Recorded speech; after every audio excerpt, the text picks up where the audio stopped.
Vamos lá, vamos falar daquilo que interessa, vamos falar daquele movimento que é real, um movimento que fará com que Brasília não seja mais a mesma. A onda, que sou eu e você, somos nós.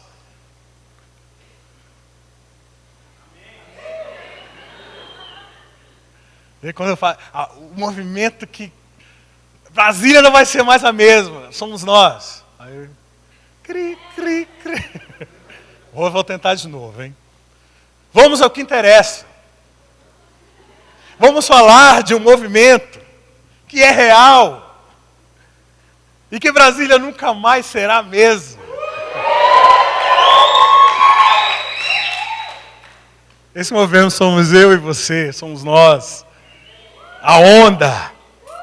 Eu não sei se você esteve aqui nas duas primeiras partes, quando nós começamos a falar sobre isso. Mas se você não esteve, não se preocupa não, a gente vai dar uma relembrada daquilo que rolou.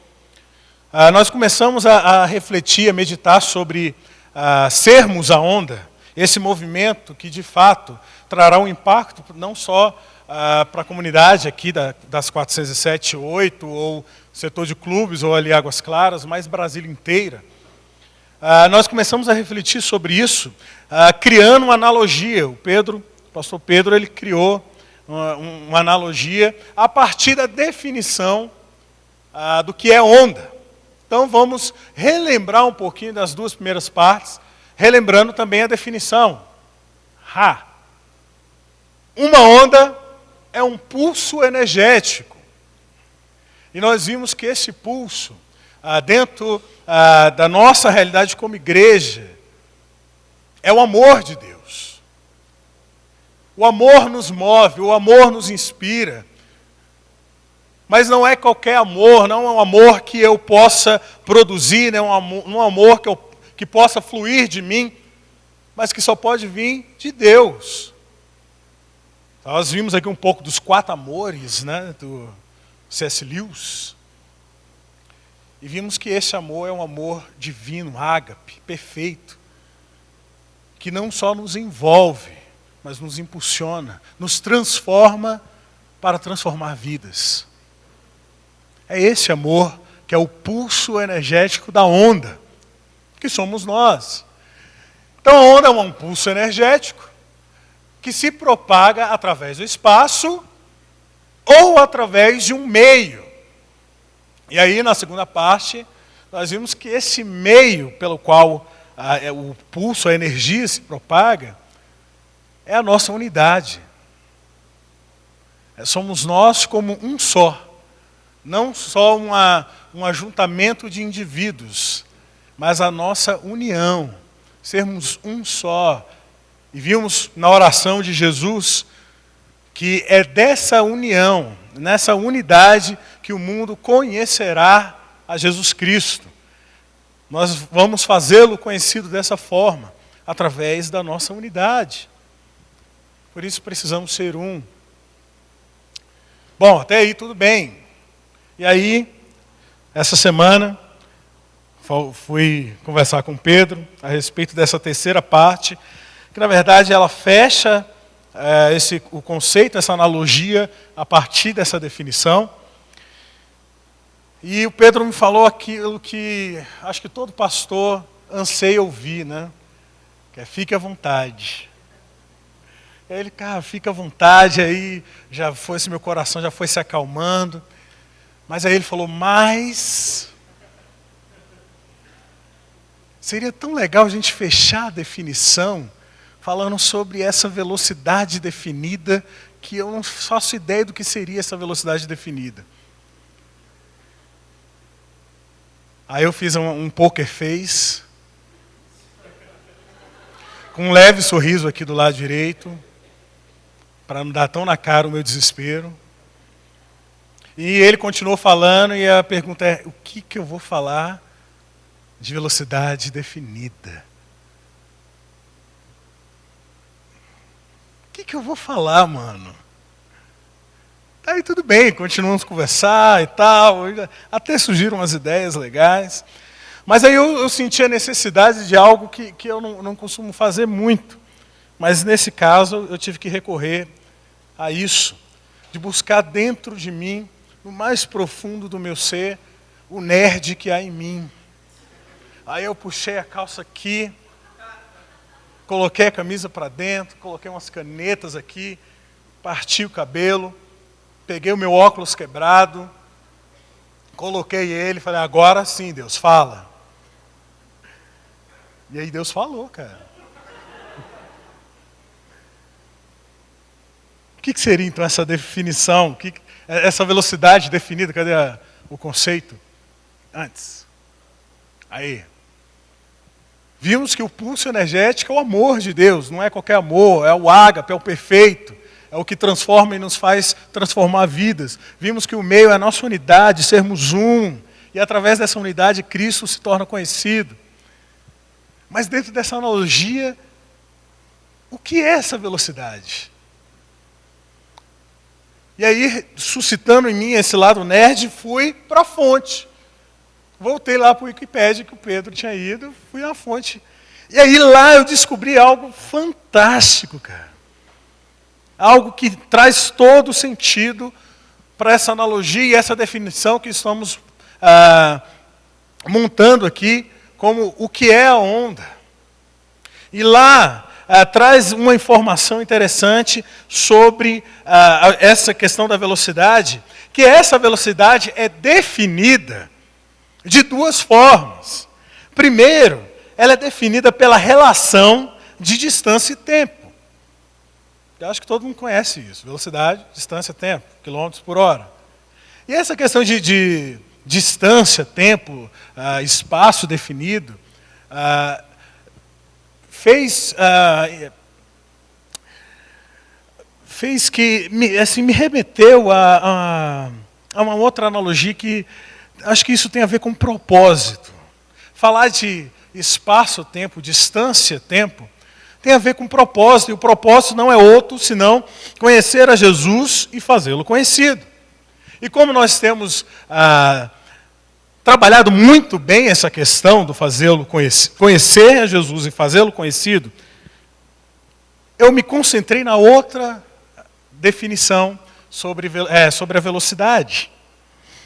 Que velocidade, além de ser a relação de distância e tempo, ela é a relação da energia e o meio. Olha só que bacana. Essa velocidade, ela é definida pela relação da energia, que é o amor. Vamos lá de novo. Essa velocidade é a relação da energia que é o agora vocês estão comigo. A relação da energia que é o amor com o meio que somos. Bacana. Existe uma relação, um compromisso entre amor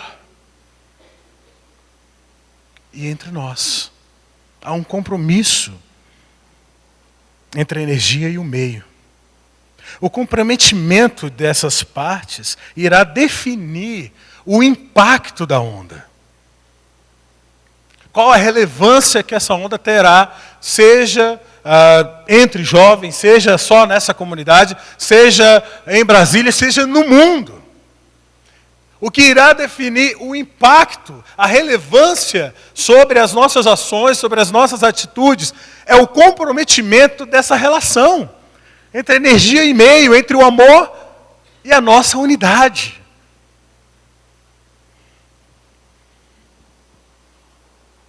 Sabendo isso, que existe essa relação, a gente pode parar para pensar em certos aspectos práticos, e aí a gente percebe como pode se tornar conflituoso essa relação ou harmoniosa. Eu queria dar 2 exemplos que vão nos ajudar muito na nossa reflexão sobre como pode ser harmonioso ou conflituoso essa relação de energia, meio, amor, unidade. Trazendo para o aspecto físico, onda mesmo, vamos analisar o meio. Vamos pegar dois meios diferentes. Vamos pegar o Lago Paranoá e uma praia.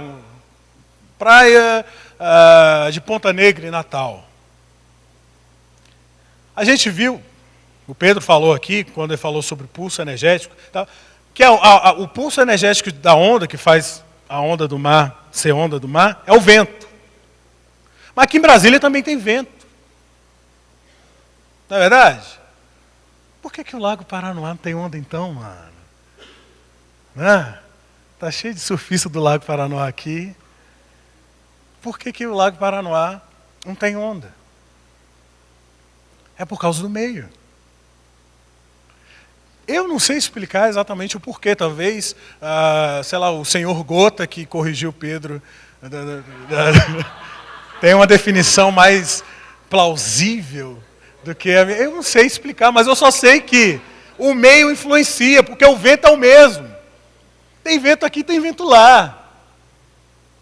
Mas porque o meio, há algo no meio que torna conflituoso essa relação e que torna inviável ou impossível ter ondas como tem lá na praia, até aqui no lago. Mas eu queria também dar um outro exemplo, onde é um meio só. Vamos lá para a praia, só para a praia de Ponta Negra. E aí vai um surfistazinha peba, como eu. Surfista peba é aquele cara que nunca vai na praia, e quando vai, ele leva aquela pranchinha de isopor, revestida de EVA, tá ligado? Eu era desse jeito. Aí já chegava tirando aquela onda e tal, vou surfar. E não é aquela prancha de ficar em pé, não, aquela que você mete o peito aqui e vai, né? Aí primeiro você coloca ela aqui na cabeça e vai entrando na água, pulando as ondas. Chega lá no meio, tá tendo aquela formação de onda, e agora vai. Ó, sente o movimento aqui. Agora vai. Outro detalhe, a perna para baixo, né? Que surfista peba, que é peba, não bate as pernas. Só aqui no braço. Agora vai. E não foi coisa nenhuma, né? Só passa aquela saliênciazinha assim e morre. Por que às vezes no mesmo meio acontece isso, mas às vezes vem aquela onda e dá um caldo na gente? Está tendo uma interferência nessa relação. E aí já não é mais o meio, é energia. Às vezes o vento cessa e não tem onda. Às vezes o vento enfraquece e vem aquela marolinha sem graça. Mas no nosso caso, olhando para essa relação de amor e unidade, de cara a gente já pode afirmar uma coisa.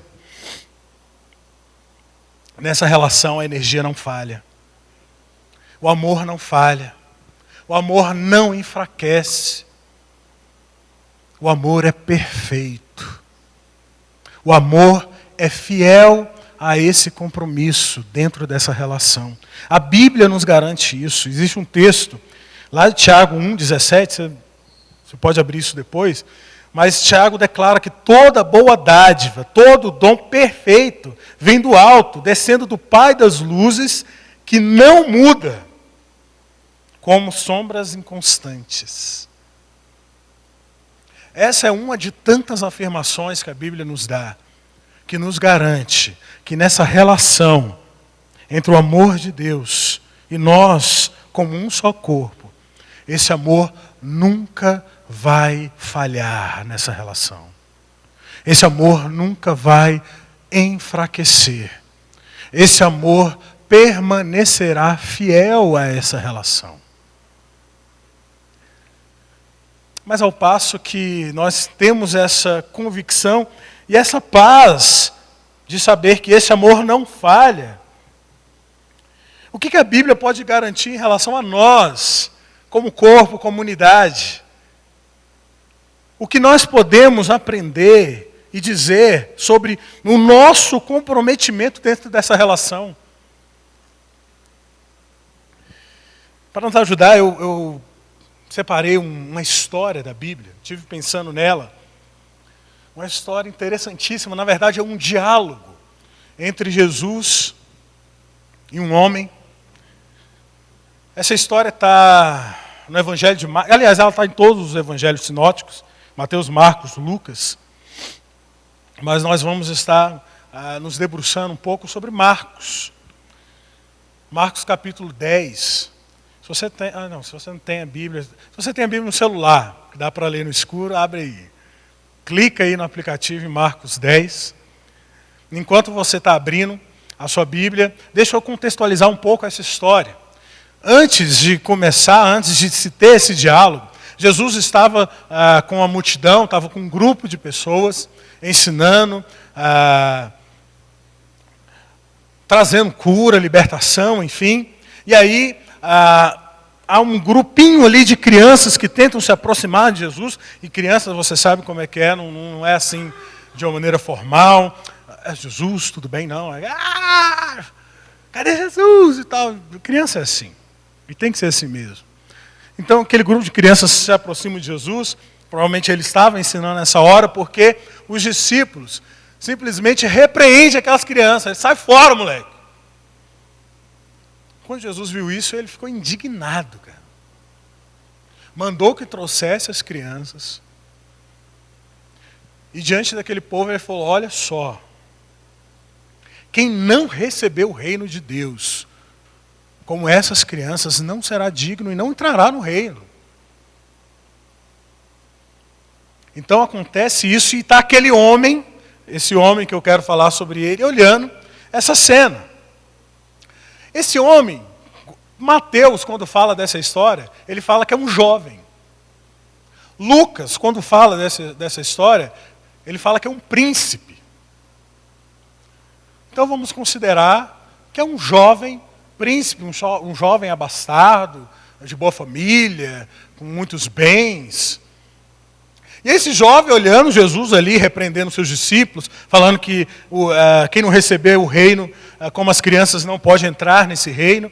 E aí ele olha assim, creio eu, isso é a minha visão, eu creio que esse cara olhou para Jesus e falou assim, aliás, falou, não fez isso, né? Ele olhou e fez... Moleza. Tranquilo. Mesma chupeta. Vou tirar uma onda agora. E aí, quando fala que Jesus estava saindo, começou a andar, ele aproveitou a oportunidade. Marcos fala que ele se ajoelha aos pés de Jesus. E fala, bom mestre. Tirando onda, velho. Bom mestre. O que eu vou fazer então para entrar no reino, para ter a vida eterna? Jesus, em sua sabedoria, olhou para aquele cara e já sacou qual era dele. Ele sacou que não era uma pergunta simples, mas uma pergunta retórica. Aquele tipo de pergunta que você faz, mas já tem a resposta. Ele perguntou, o que eu vou fazer? Bom mestre, o que eu vou fazer para herdar, para ter a vida eterna? Na mente daquele jovem, assim, cara, eu estou sossegado, velho, já estou garantido. Eu só quero tirar uma onda aqui agora na frente dessa galera. Jesus sacou isso. E aí Jesus começou a conversar com ele, falando, por que você me chama bom, mano? Ninguém é bom a não ser um, que é Deus.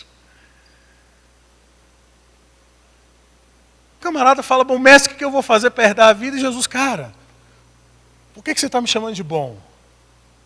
Só existe um que é bom, e é Deus. E quando a gente olha para essa intervenção de Jesus, a gente já começa a perceber que Jesus está trabalhando na vida daquele jovem, para que ele entenda que viver a realidade do reino e participar desse movimento de expansão do reino não tem a ver com o que ele pensava que era necessário.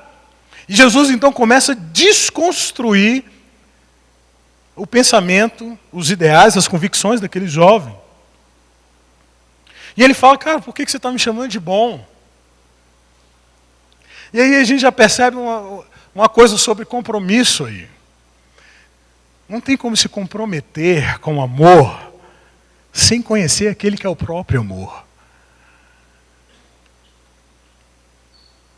Não há como estar em harmonia nessa relação entre amor e nós, como corpo, comunidade,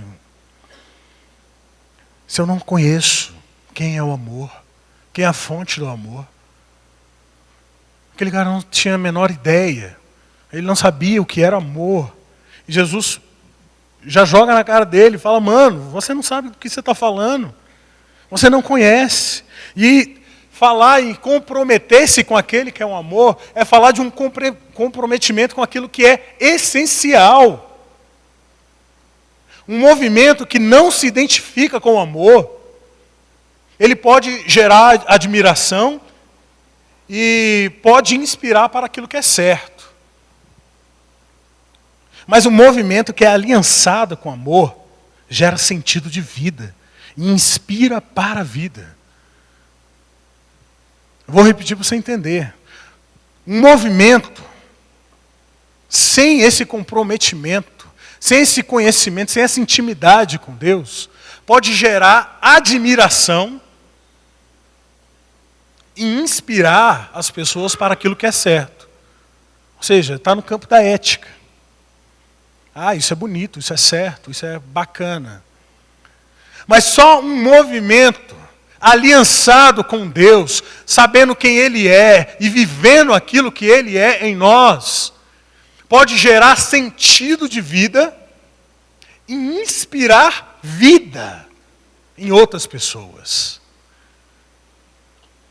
Por isso, se queremos ter uma relação harmoniosa, compromissada com o amor de Deus, precisamos conhecer a Deus. Mas Jesus ainda não tinha respondido à pergunta daquele jovem. Ele só fez uma intervenção. E aí Jesus vem e responde, obedeça os mandamentos, cara. Você quer entrar no reino, você quer fazer parte desse movimento de expansão do reino, obedeça os mandamentos. Aí aquele cara, ainda tirando uma onda, ele não sacou que Jesus estava fazendo essa desconstrução. Ainda tirando a onda, ele fala, quais? Quais os mandamentos? Não matarás, não adulterarás, não furtarás, não darás falso testemunho, não enganarás ninguém e honra teu pai e tua mãe. Aí eu pergunto para você, Jesus não descreve os 10 mandamentos aqui. Ele se refere a eles, mas não descreve todos. Por que ele só descreve esses? O que esses mandamentos têm em comum? Valendo uma inscrição no refil? Não, valendo nada. O que esses mandamentos têm em comum? Você consegue perceber? Por que Jesus não fala dos 10, só fala esses? Alguém chuta? Não. Hã? Não, eu ouvi aí, mas tem que falar com ousadia, minha irmã. Oh, aí é isso, velho. O que eles têm em comum é o amor, é o se importar com o próximo. E era essa a segunda desconstrução que Jesus estava fazendo na vida daquele jovem. A resposta, óbvio, seria falar todos os mandamentos, mas Jesus salienta esses 6, porque ele queria mostrar a necessidade, dentro de uma relação de compromisso, de também nos comprometermos uns com os outros, nos importarmos uns com os outros. Cara, parece, pelo menos aparentemente, parece que é mais fácil a gente se comprometer com Deus. Porque Deus é perfeito, cara. Porque Deus é justo. Ele pode te julgar com justiça. Ele não vai ser injusto ao falar de você. Ele não vai te trair. Ele não vai falhar com você quando você precisar. E sabendo disso, parece ser mais fácil, então, se comprometer com Deus, né? Aí a gente fecha os olhos, levanta as mãos e eu me rendo. Eu me rendo. Oh!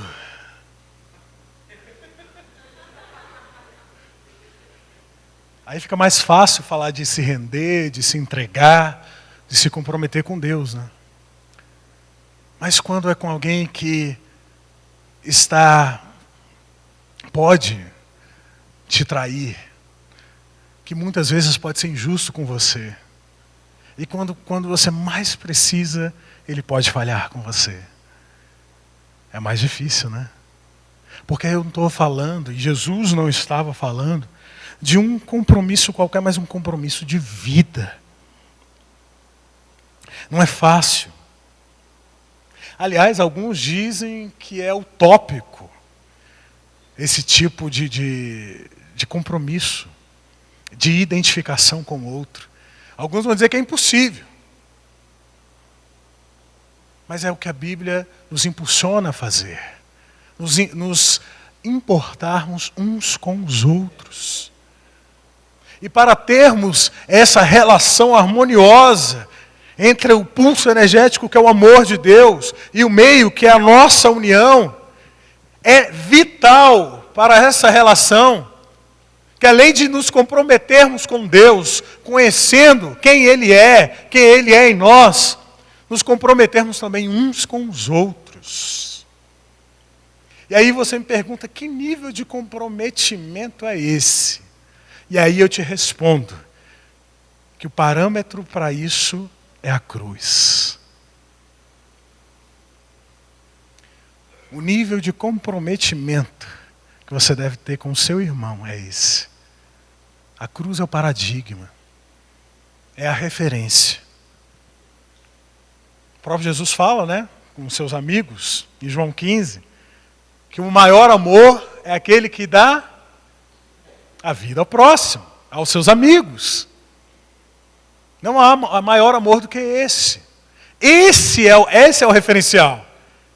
É nesse nível de comprometimento que Jesus está desafiando aquele jovem e nos desafia.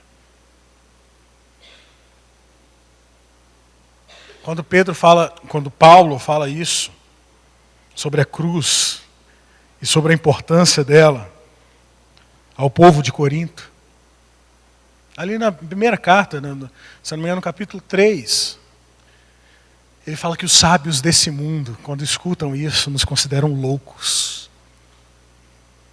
Como é que é? Um se entregou por todos e eu vou fazer a mesma coisa por outros? Isso é loucura. E aí, como diria o poeta, alguns insistem em dizer que para encontrar o amor há de se perder a razão.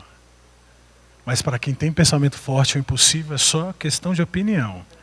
E disso os loucos sabem. Só os loucos sabem. Eu quero viver essa loucura, cara. Eu quero viver essa loucura de me importar com a sua vida, ao ponto de me entregar por ela. De ser um com você dessa forma. O mundo vai achar que é uma loucura. As pessoas que me conhecem, se ouvir você dizer que vai se entregar por mim, vai falar que você é muito louca. Que pelo Weber. Você não conhece o Weber. Você não sabe o que ele já fez. Cara, eu posso até não saber o que você já fez na sua vida, ou o que você anda fazendo agora. Mas eu quero ser louco a esse ponto, de me identificar com você, ser um com você, me comprometer em um compromisso de vida com você. Porque eu quero viver e quero fazer parte dessa onda, cara. E só é possível fazer parte, estar inserido nesse movimento, se eu me comprometer em um compromisso de vida com você. E você comigo. Mas aquele jovem ainda não tinha entendido nada, velho. Jesus falou dos mandamentos, E a resposta dele foi tipo, só isso? Só preciso fazer isso? Mano, eu faço isso desde a minha adolescência. Sussa. O reino é meu. A vida eterna é minha. Foi mais ou menos esse o sentimento daquele jovem. Ele não estava entendendo nada. Jesus já tinha feito uma interferência no discurso dele, falando que ele não sabia do que estava falando, não sabia de quem estava falando e com quem estava falando. Jesus já tinha mostrado, dentro de uma dinâmica, de um processo pedagógico, vamos dizer assim, salientando só aqueles 6 mandamentos, mostrado a importância desse compromisso com o outro. E até ali, aquele cara não tinha entendido nada. E sabe de uma coisa? Muitas vezes assim é com a gente. Deus está falando, Deus está mostrando, Deus está se movendo no nosso meio. E você está confuso, mano. E a gente começa a falar de onda e começa a estimular e inspirar para que você vá e faça e seja relevante na comunidade. E aí você fala, cara, que bacana, que legal. Mas eu não sei o que eu vou fazer. E a sua mente está confusa com isso. Você não sabe qual é o seu lugar no reino. Os sentidos estão bagunçados na sua cabeça. Sinceramente, se eu fosse Jesus, eu já tinha perdido a paciência com aquele cara. Mas Marcos, exclusivamente Marcos nos dá algo tão precioso dessa conversa entre Jesus e aquele jovem, que ele fala que Jesus olhou para ele e o amou. Mesmo percebendo uma confusão total na cabeça daquele rapaz, mesmo sabendo que ele não tinha entendido nada, e que provavelmente continuaria assim, Jesus olha para ele e o ama. Jesus não desiste. Como eu falei no começo, o amor, dentro dessa relação, o amor ele nunca vai quebrar o seu compromisso. O amor nunca vai falhar. O amor sempre estará presente. O amor sempre estará disponível. O amor está disponível para você agora. Sua cabeça pode estar muito confusa com tudo isso que está acontecendo no Área Mais, esse movimento de onda, esse negócio todo de influenciar a comunidade, de ser relevante para a nossa comunidade. Você pode estar assim, cara, não sei o que eu vou fazer, velho. Mas mesmo na confusão, Deus se importa, não desiste, se dispõe a mim e a você. Assim como Jesus estava disposto àquele rapaz. Em meio à confusão, e eu quero que você entenda isso, só um minuto.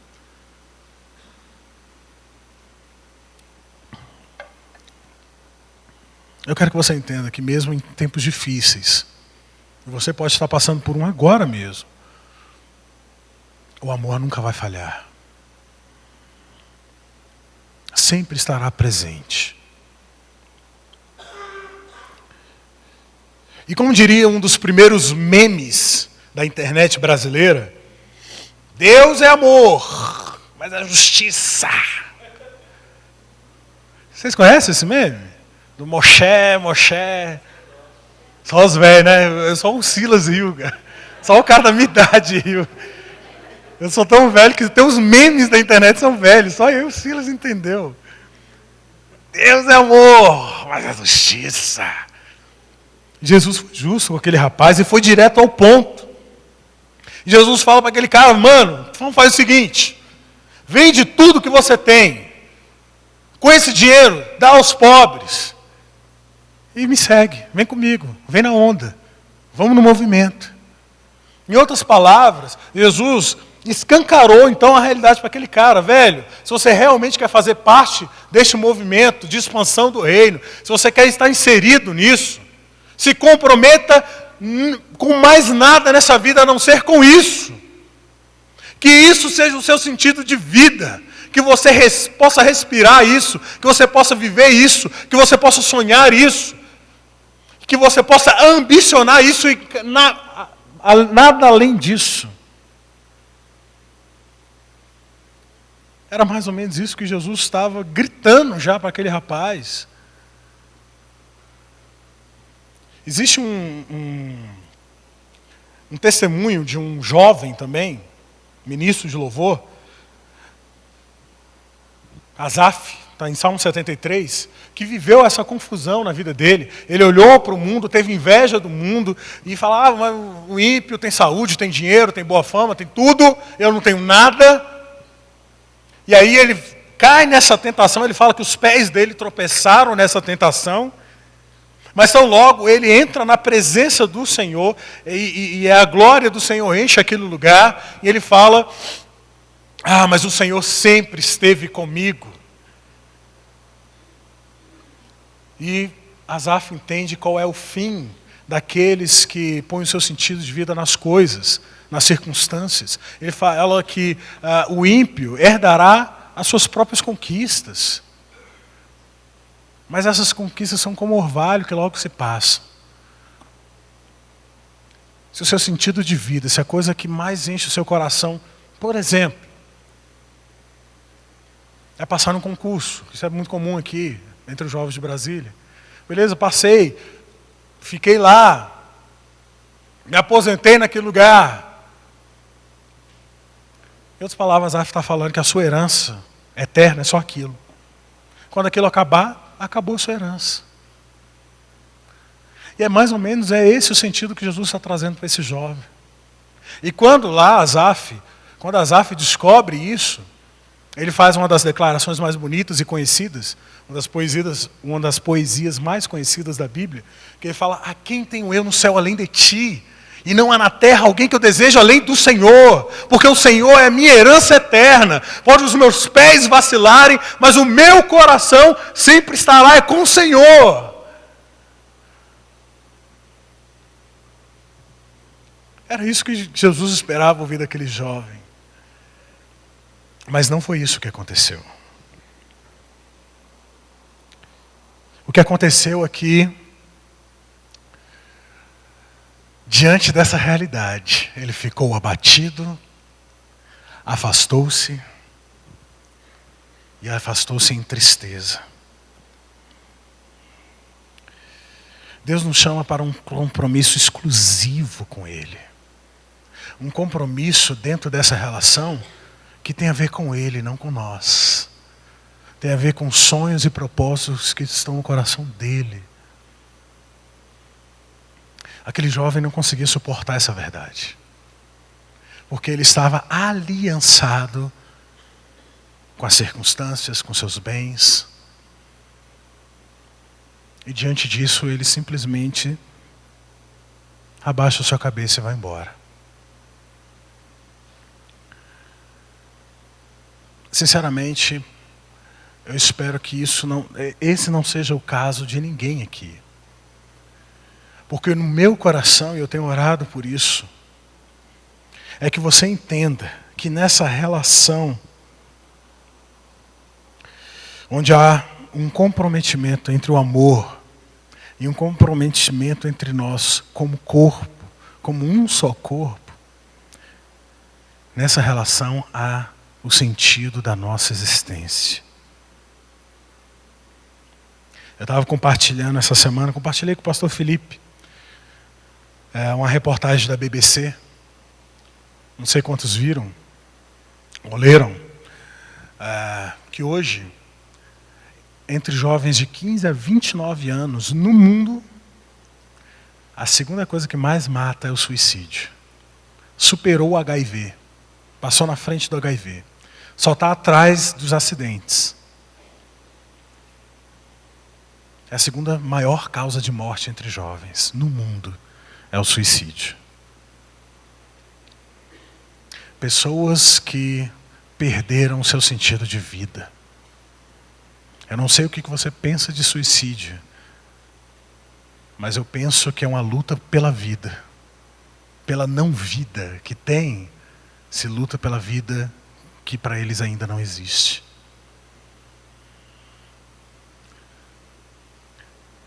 O resultado do abatimento e da tristeza daquele rapaz era a falta de sentido. Porque ao contrário disso, quando nós entendemos essa relação, e quando nós entendemos a necessidade de compromisso, nós entendemos que a força do movimento é proporcional ao seu comprometimento. Se você quer de fato, como eu falei lá no comecinho, que essa onda possa causar um impacto em Brasília, que Brasília não seja mais a mesma. Isso vai ser na medida que você se comprometer com o movimento. Dentro dessa relação harmoniosa de energia e meio, dentro dessa relação harmoniosa entre o amor e nós como um só corpo. Que seja assim, cara. Que essa seja a realidade do Área Mais. Jovens comprometidos, aliançados com esse amor perfeito, que não falha e que transforma vidas. Que Deus possa te usar poderosamente no avanço desse movimento.